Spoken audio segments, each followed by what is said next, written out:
Na possibilité n'andeko moi si peine de comme balo zola ngana moment où il y a sur la République démocratique du Congo toujours beta bâtir retour lelo congolais nous soit connu sur monde Navarrese be drapeau ya mboka biso nous sima il y a léopard ministre il y a sport il y a solo au salimabe et belé par rapport il y a malamu be na organisation ya solo ya match o ba supporters ba ki belé mais mingi bazali na bango bato ya ba cravate na ba costume or na stade na bosenga plus ya bato ba émotion bato ba sentiment bato ya soutien na léopard soutien l'équipe nationale ya solo deuxième point ezali qu'est-ce qui se passe au juste dans mboka na biso avec Didier Bou dimbu bato belé baye na ministère pour na ko yeba na ko regretter ko lila ko sala sitting et des ministres oyo arrivent décision na ye oyo azuya ko kanga masolo ya bato na pétrole et sali pasi makasi sali vraiment pasi mingi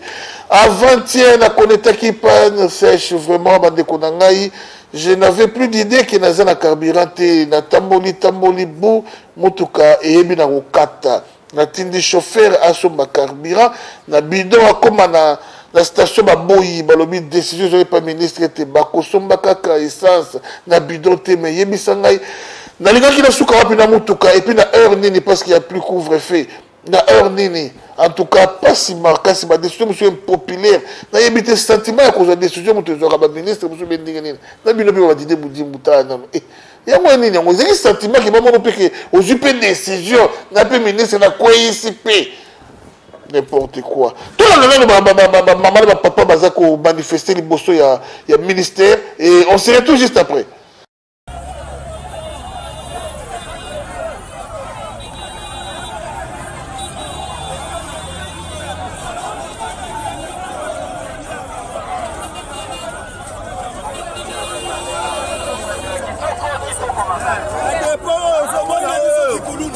Permis d'exploitation, ils ont un document, la fiscalité. Nous avons la fiscalité à la commerciale légale. Il faut supprimer la fiscalité. Pardon? Non, papa, qui n'a bien. On se réveille un bon matin. Boudimou a eu décision à Kokanga dépôt pétrolier, la ville à Kinshasa. Alors qu'il y a un dépôt pétrolier, on joue un grand rôle dans Mboka Oyo. Sepp Congo est couvert étant sur RDCT. Les gens à la place, ils sont à la Kassai, Guémena, Équateur, Wapi. Kadhafi n'est pas même produit. Alors il se réveille un bon matin, il y a une décision à Kokanga dépôt. La dépôt, ils sont les documents à dépôt. Alors, c'est une décision. C'est discriminatoire. Pour la poste, ça dépôt, tout fonctionner normalement. Merci beaucoup.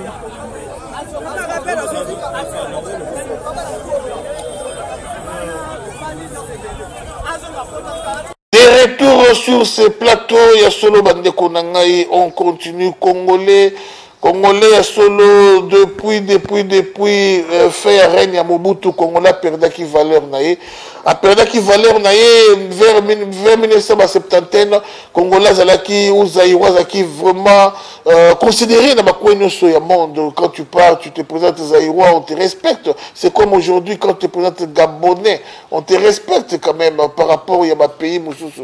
Bande konangai ezama wa mingi Congolais perdant valeur makasi Mobutu akufa asilisaki Zaïrois valeur et bandi wana valeur qui tarabakasi ceux qui mobimi belé na mboka ceux qui mobimi belé na mboka boki na mboka bapaya ya ebelé valeur pesa na kalokola ekita yango congolais banyokola ye na Angola, Congolais banyokola ye na Afrique du Sud, Congolais banyokola ye na Brazzaville, Congolais banyokola ye bisika nyonso et comité ya koboma boye. Tolanda image babomi un médecin congolais docteur en Afrique du Sud.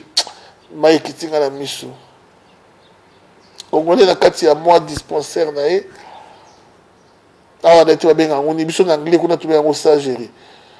Moi clinique na mukie pour la soigner vite fait ba côté lié ba yibinyos ba kenango et ceux qui ont été 2 3 4 5 jours après ba zongi les sous ba côté lié voilà ba bêter massas ba bomier pourquoi na ko quitter ba docteur ba sud africain pe bazali mais na yo kate ba bomi bango nazalaki na Afrique du Sud namoni ndenge congolais azokende na copine na ye na 19h bayaki bo babimeli ye boye asali le côté papa babeti basasi akufi sur place nazalaki na baimage na bimisango na télé et 3 jours après babengi biso moto abomaki congolais yeyo jeune soki Tanzanie soki abomaki congolais yeyo bakongolais basopani ebele me basala moto na eloo te rien bakebenga la police ti tala biloko mosusu esenga la police te biloko mosusu esenga œil pour œil dent pour dent biloko mosusu esenga ba œil pour œil dent pour dent yo bomeli ngai leki bomeli ngai ndeko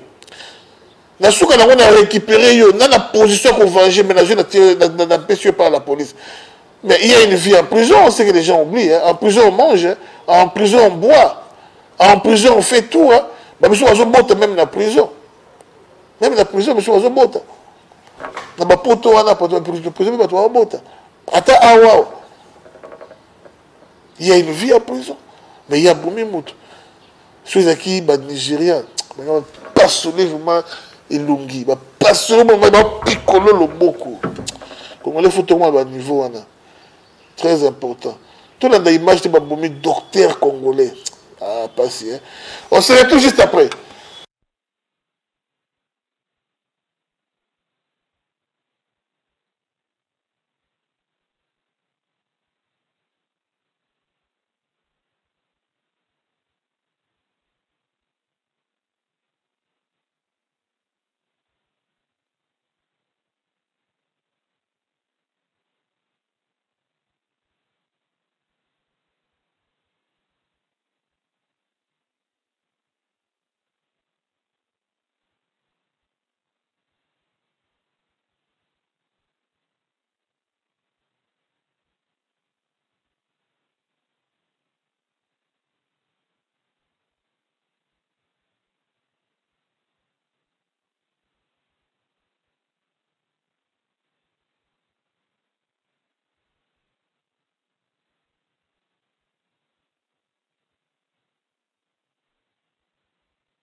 De retour sur ce plateau, il y a solo ministre de l'économie de son côté, ça fait couler d'encre et de salive. Il y a solo, il a très mal travaillé. Il faut être à l'étranger pour dire que tout va bien au niveau du social au pays. Moi, je suis ici au pays, biloko eza komata. Biloko eza komata. Tu es source nini biloko eza mata. Dollar matité. Dollar matité. Mais biloko eza mata. Mikate ou zaki mukate ya munene boye 100 francs. Il y a 50 francs plus là qui me mukate sur taliango boye. Ah. La somme mikate à 2000 francs bande konanga kozo mikate no nifulu et bi mi boulu moko oyo modéro kuta ko tchango na mon côté. Modéro théâtre. A ko tchango na mon côté et puis ça et puis baxé sunzala. Biloko mati, biloko kiti on a lipe kiti mukeboye 500 francs. Mais non. Lipa, il y a 100 francs, il y a 200 francs. Mais les lots lipa pour il faut que dans lipa 500 francs. Mais ça ne va pas. Pourquoi ça ne va pas? Le chef est vraiment combattu par Batodo Sanamamu. Il y a sacré wana. Président Boumao. Président Motema Malamu Yakobongisa. Président Motema Malamu Yamoki Kelimosu. Mais en retour, Azozo Batou Oyo, Bazo Sungayete. Bateau va combattre sans le savoir. Mais le mal chez notre chef, c'est mon thème malam ou le qui est mingi. Motima Malamu et l'équipe président Fatima Kassi. Alors Motima Malamu, ça va tourner mal contre lui. Et il faut qu'il décide. Si le chef ne parvient pas à décider au temps convenu, alors nous, les peuples, doivent se prendre en charge. On doit décider à sa place. Cela veut dire quoi? Yongobila, Obomimboka, tous les provinces, pour la corrompu. Alors nous, les peuples, doivent se prendre en charge. Tout qui est là, dans l'hôtel de ville. De lundi et dimanche, Ngobila au Kenya. Le chef a la décision. Ngobila qui. Nous devons pousser les chefs à décider. On ne doit pas rester à la maison comme ça, en train de parler sur les quatre coins de mur. Non, on doit pousser les chefs à décider, à mettre l'homme qu'il faut à la place qu'il faut. Comme au jour d'aujourd'hui, les gens en ont marre de la communication du chef. Ça ne va pas, ça ne va pas. On insulte les chefs de tous les coins et recoins du pays, mais en retour, que font les communicateurs pour dire que notre chef est innocent? Il est entouré des voleurs, il est entouré des aventuriers, il est entouré des ennemis du pays qui veulent sa chute, qui lui confessent que sur la chute du président. Et faut ni mon conseil salité. Vous savez pas ce que la longuité. Et faut ni fati à salité s'il vous plaît. Il y a des Fati matin, midi, soir. Il y a des Fati matin, midi, soir. Mais quand on dans les lobes à Léopard, sur ce que Fati a fait pour l'équipe nationale d'Abisso. Ministre, ils ont pas si mini comme on a été.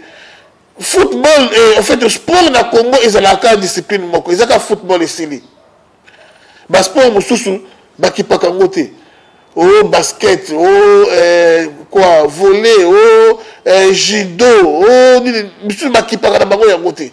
Kaka balé. Et amawa, Junior Ilunga Makabu, champion du monde. N'a assisté.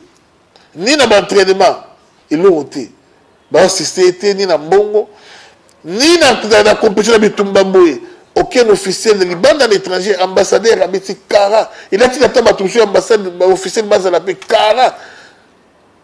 Mais Junior Makabo, à l'ata drapeau à France, le drapeau à la République démocratique du Congo. A changé de nationalité, mais bon, Biti Kara. Plusieurs fois champion du monde, s'il vous plaît, d'Afrique, mais du monde. Abandonné. Kaka Bali. Oui, c'est bien bon. Nous soutenons tous notre équipe. Papa, vous avez un 5. Au bout, il y a moins pour la nini. Bon, nous sommes en bas de yo. Non, on a tellement soutenu. Oui, c'est bon, mais pourquoi abandonner les autres? C'est là où les bas blessent. Les chefs de l'État, quand il y a temps où il y a sali mandat, 440 bis à Transco, ma communicateur, bouche B, ça fait mal. Je parle des communicateurs officiels. On va lire un mot chaque fin du mois. On va voyager à poto banine. Et nous, les communicateurs, on va kenaka sur les intérieurs. Na poto babisusu. 440 bis Transco. Chef Assombi. Azaka Gamabi.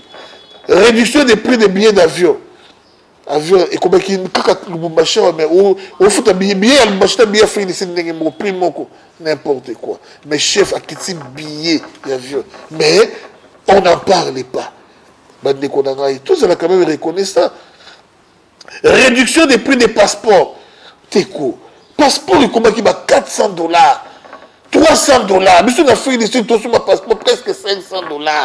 Puis ils ont y pété, mais la mission pas ancien ambassadeur. Fa quoi? Un kabyliste mauvais. Un poco. Mais, Fatia Aye, alors qu'il connaît la mission, a tiré mission ambassadeur à motema malamu fidèle, moulaja. Pasteur, mokola Yesu, mokola Yesu. A Goya, vous m'appelez pour construire ma Congolais d'Afrique du Sud. Mais pour lancer la diplomatie, il y a 2 pays malamu, Congo et Afrique du Sud. Passeport et Kiti. Tout bête la Fatima Bokoko. Tout ça, c'est la motema bandoki, le quoi, gratuité de l'enseignement. Combattu dans le niveau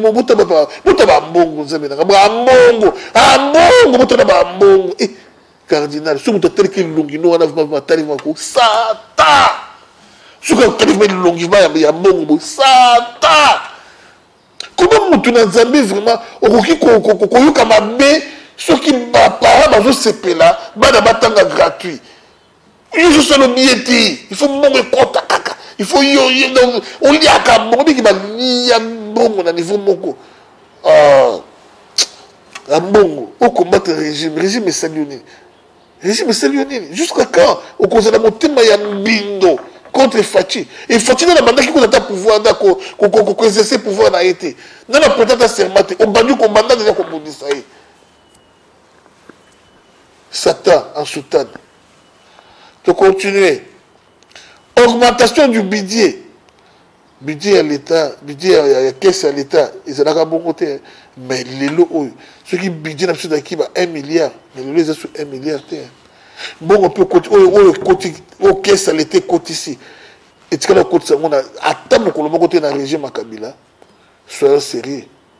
Même dans le régime à Mobutu, Fachi, béton. 1,8 milliard réserve d'échange. Mutabongo. Tu continues à tonga, on dit que ça les lots. Fachi, ou mais là. Quand on attend, il y a 3 ans, réhabilitation de l'uniquine. Qui note la uniquine? Uniquine n'est pas là, uniquine à l'élo. Uniquine à l'élo, c'est au côté où on a Pullman. On a un grand hôtel. C'est au côté où on a Rotana. Au côté uniquine, on dit, oh, dans la France ou bien dans la Belgique, uniquine, dans Kinshasa, Fachi. Continuez. Réhabilitation de la SNCC. Moi, sinon, il y a des trains qui sont au Canada. Il y a des trains. Ah, Fatih. Tu dis, Mamoutou, comment tu dis, Matambango, Congolais, Congolais. Ni Matambango, Monoko. Ah, mais nous, belé, Mamoutou, Sali. Quand 3 ans. Ah, mais non. Il faut que ça pour Mouyaï. Réhabilitation de l'IGF. Nana yebaka sur IGF. IGF nana yebaka tito motama to kola. To yebaka que IGF existe naka. To yeko yeba IGF à partir Fachi. Ba grand ba gros poisson ba okangama. Na moyibi le to yebi ke ba homme en cravate costume ba yibi likolo IGF. Mais ba komi ko trembler. Mo kozini na ngona tanga Mobutu. Mo kozini na tanga musée. Mo kozini na tanga Rwanda wa tiki pouvoir. A trembler. Déjà tremblé. Oh dit IGF Moussala Kitoko, Yamba, Yangoyo, bravo. Fatih Béton. Tu pousses à une réhabilitation des Soki. Negonangaï, tout le temps, il y a que la bandaliste continuons. Réhabilitation des Kanyamaka CC. Bravo Fatih. Réhabilitation des Obsenwe. Bravo Fatih. Réhabilitation des routes Boma Mwanda. Nous sommes dans le régime à Fatih, on a 3 ans. Ah, mon maman Marthe Vana. Congolais des pères et des mères, Vana, Oumela. Oumela. Réhabilitation. Il y a route Boma Mwanda. Construction, il y a Banzela. Banzela. Vous voyez qu'il y a des gens qui font des Banzela. Billy la Kinshasa. Tu filmes, on a grâce à Karadine ici. Route université. À Bongisa, il y a béton. Banzela, il y a Zandouana. Tu kenda toujours ma image, tu l'as qui ça. Ma B, Fatia Bongisa, Banzeli, Billy na 4-4 ya Bagombe. A Bongisa, Zela, tout qui est pas y aller, ce qui va na Kota Gambela. A Bongisa, Banzeli, Belé. Même dans ma campagne. Non, tu as accepté quand même, ou tout. À part ma son des moutons, Banzela, ou ya Bongisa. Non. Aïe. Tokei. Construction en route Sakanya. Mokambo Kibisa, toujours Fatih. Construction de la RN5, Bukavu Fizi, toujours Fatih. Réhabilitation hôpital Kankokolo, toujours Fatih. Oye va valer hôpital était sur Bélité, Bella oye va valer hôpital, oye va valer hôpital à bien, Bella. Réhabilitation hôpital à Kankokolo, Kantiachi. Quand le Fungula et tant d'autres sur toute l'étendue du pays. Ah non. Fatih. Ah, Kena, Oumela. Élection que tu peux dans la tête. Tu l'as appris à bébé. Ti, vous Fatih, mon gars, qui est dans les pouvoir. Moi, je n'ai pas le pouvoir. Dans les pouvoir. Tout tika. Tout fait dans la tout là, tu vas pogner. Ton nom est appongi, ton vanity, mon colofatier, mon gars, les manées pouvoir. Ça n'a monté ma malade, comme t'as la œuvre de ça là. Mais tata, oh, il n'y a ni des pères, ni des pères, ni des mères. Tout le monde me dit pourquoi qu'on bouge ça. Quand tu es un journaliste, il y a ma flatté. Mais journaliste, c'est sans valeur pour pas combattre la fatigue. Clique, mon gars, il y a mes yibi pour pas combattre la fatigue. Ma mère m'a rappelé qu'il m'a professionnel du média. On continue. Réhabilitation des 32 ponts dans Lubunga, Lubuya, na Owele, Embo, na axe routier Nyanya, Isiru, na Ingende, na Boende. Ate, nous sommes fatigués. Ate, mais nous sommes fatigués, nous sommes fatigués. Il y a un bilan. Ils ont Rwandais ou qui politique ils ont fatigué. Non. Réhabilitation de la prison centrale de Makala. Nous sommes fatigués. Rénovation du poste haute tension. Mais moi, mon bon, il a travaillé. Hein. A travaillé vraiment. A travaillé.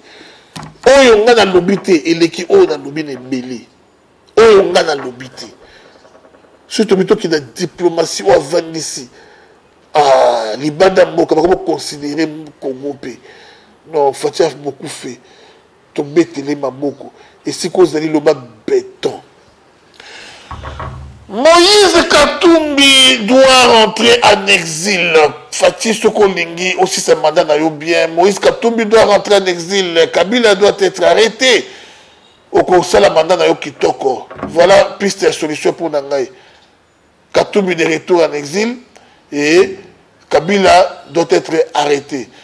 Ngobila aux arrêts, événement Yumbi, Ngobila aux arrêts, souffrance à ma maman Yazandou, Ngobila aux arrêts, Kinshasa 100 millions de trous, Ngobila aux arrêts, un têtu qui combat Fatih, mais tellement que il y a un mort balia à Sani Moko, alors bazo distraire Fatih. Merci à vous tous qui avez prêté attention à cette tranche.